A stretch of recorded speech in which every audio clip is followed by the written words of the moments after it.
aujourd'hui Marc Bouy, qui représente le Parti écolo pour la commune de Gette. Bonjour. Enchanté.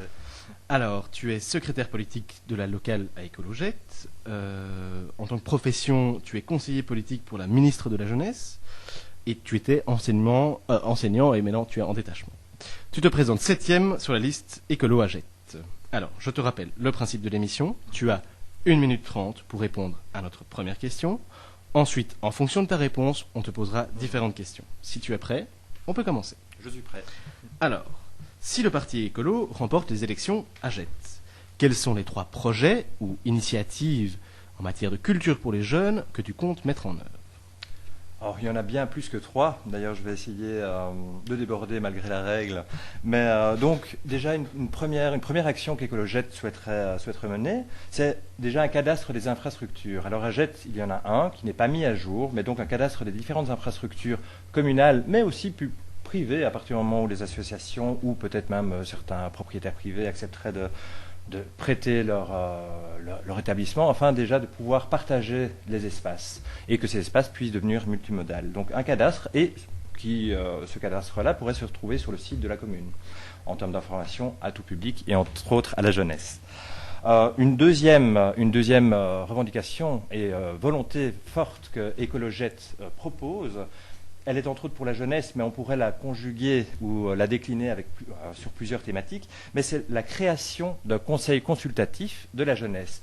Ce n'est pas, et j'insiste, ce n'est pas un jeu de rôle, ce n'est pas la reproduction d'un conseil communal avec les différentes familles politiques, c'est vraiment un organe constitué de jeunes, donc j'entends jeunes de maximum 30 ans, qui soient issus de l'associatif ou qui soient issus, comme on dit, non organisés, qui ne sont pas dans des ASBL, etc., et qui puissent se retrouver régulièrement autour de thématiques touchant à la culture, par exemple, afin de pouvoir remettre des avis au collège, aux échevins, aux bourgmestres, en vue de pouvoir les orienter dans leur politique. Ça, c'est vraiment le fer de lance de la politique écolo, surtout par rapport à la jeunesse.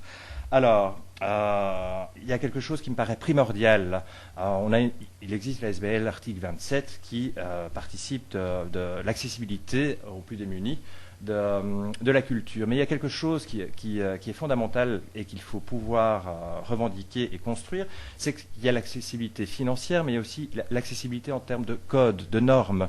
Je pense que une vieille personne, une personne plus âgée, pourrait avoir des scrupules ou des craintes de pousser la porte d'une maison de jeunes, par exemple, ne connaissant pas les codes, pour aller voir un festival de hip-hop ou d'autres choses. Mais à contrario, certains jeunes aussi auraient sans doute du mal de rentrer voir une expo d'un tel artiste contemporain, ou etc. Et donc, ce que nous revendiquons, c'est aussi l'accompagnement culturel, donc par la formation d'un agent de la commune, par exemple, comme médiateur culturel, qui puisse accompagner les jeunes ou les personnes plus âgées à visiter, à rencontrer d'autres codes.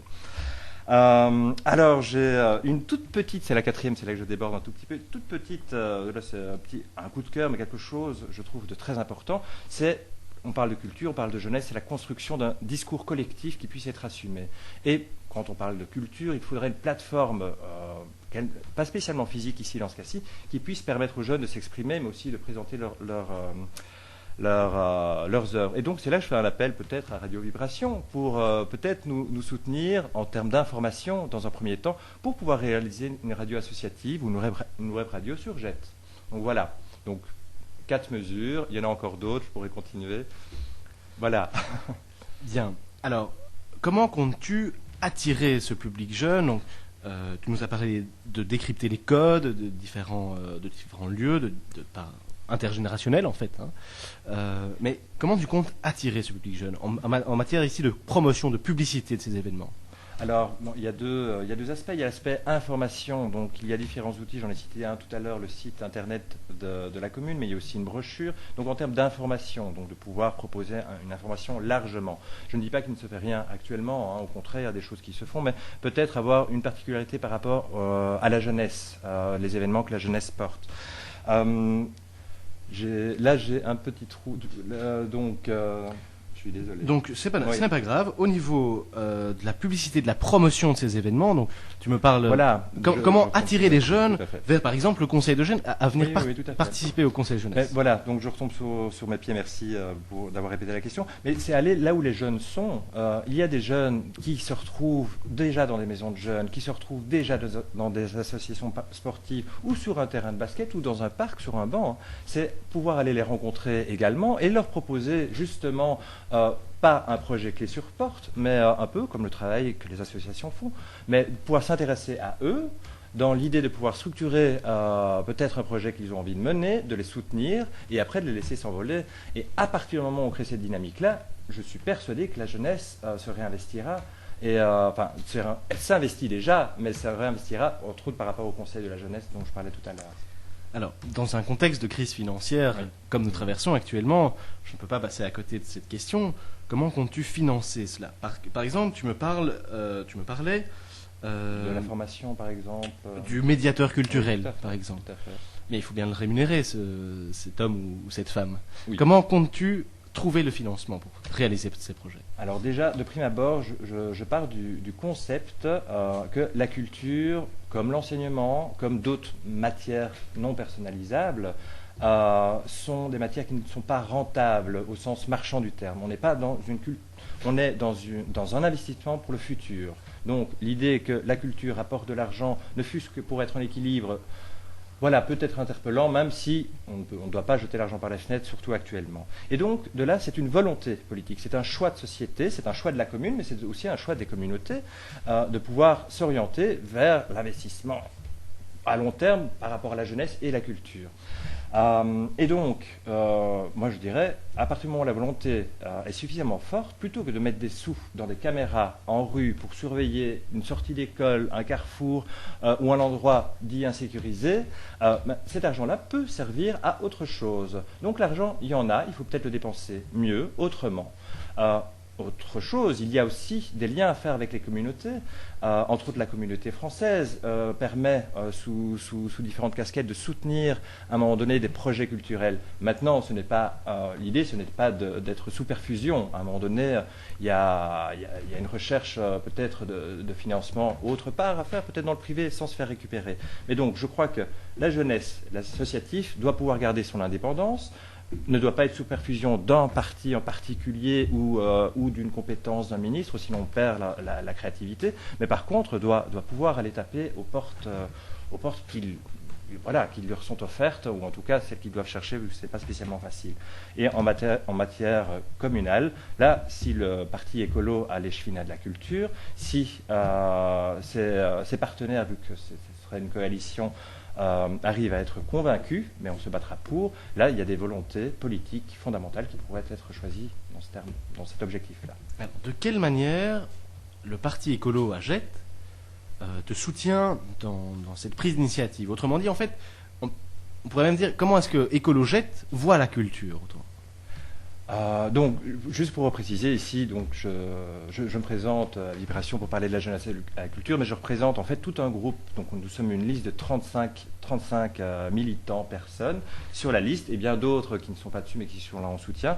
Donc, cette liste-là est poussée par Bernard Van Huffel et Annemie Maas-Groen aussi. Donc, nous avons aussi un lien avec les néerlandophones. Et donc, je ne porte pas ici mes idées, je porte les idées d'un collectif qui est ancré à Jette, qui connaît l'associatif aussi. Et donc, c'est un soutien global. Maintenant, j'imagine que les associations qu'on a déjà rencontrées, qu'on va continuer à rencontrer, vont aussi rencontrer les autres familles politiques et vont jouer le rôle de lobby à juste titre. Et donc, j'imagine bien qu'à un moment donné, on va se retrouver en convergence sur certaines politiques culturelles, par rapport à une majorité éventuelle qui pourrait se former.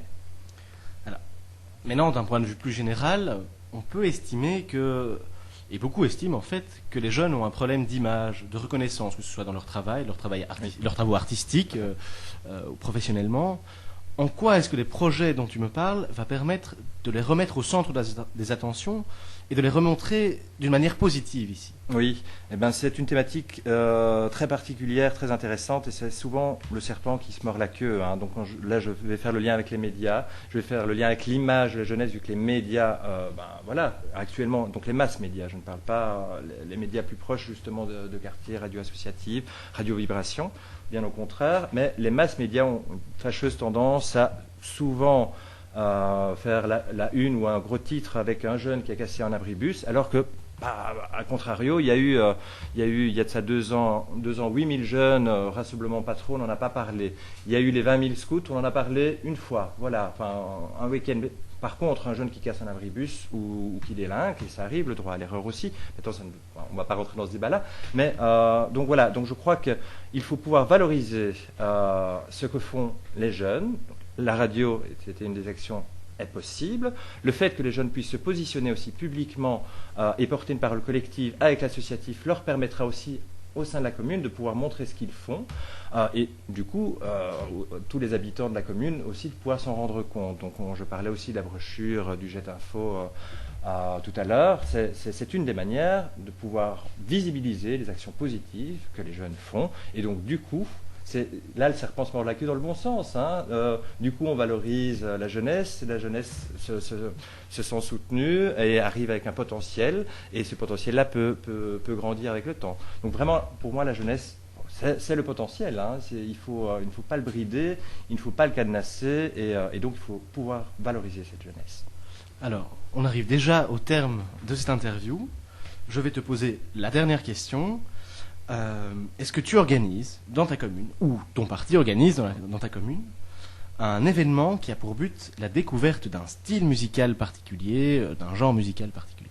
Alors, personnellement, je n'organise pas d'événements. Je participe au parcours d'artistes, qui est un des plus grands parcours d'artistes de Belgique, d'ailleurs. Mais un événement en tout cas une ASBL qui réalise un événement que j'aimerais bien soutenir et valoriser, vu que je pense qu'elles n'ont pas toujours facile d'un point de vue financier justement, et là il y a quelque chose à faire, c'est l'ASBL Jammy Jet, donc qui cette année-ci n'organise pas son festival. Voilà, c'est peut-être aussi, ils ne veulent pas être récupérés politiquement parlant, et je les comprends tout à fait. Maintenant, je pense que des fonds seraient les bienvenus effectivement pour pouvoir les soutenir. Mais ce festival qui réunit Aget, qui est une petite commune pas très connue en gros encore actuellement sur la région bruxelloise, réunit plusieurs milliers de jeunes tout un week-end, une fois par an normalement, ou tous les 2 ans ici dans ce cas-ci. Et donc voilà, cette ASBL Jammy Jet qui a été fondée à l'époque, ils étaient jeunes, maintenant ils ont juste dépassé l'âge de la jeunesse d'un an ou deux, enfin la jeunesse on va dire 30 ans, donc ils sont juste plus jeunes, mais bon, qui reste très active, avec des masses de bénévoles qui sont ensemble pour valoriser justement leur projet et la culture qui en découle, et aussi un message social, hein, c'est un message de gauche affirmé. Voilà, donc pour moi c'est vraiment une ASBL et un projet, si j'étais échevin de la culture, je soutiendrais à mort. Voilà. Eh bien, un tout grand merci d'être venu répondre à toutes nos questions. Et je rappelle que tu te présentes 7e sur la liste École Aget. Bonne chance pour les élections. Merci beaucoup. Merci.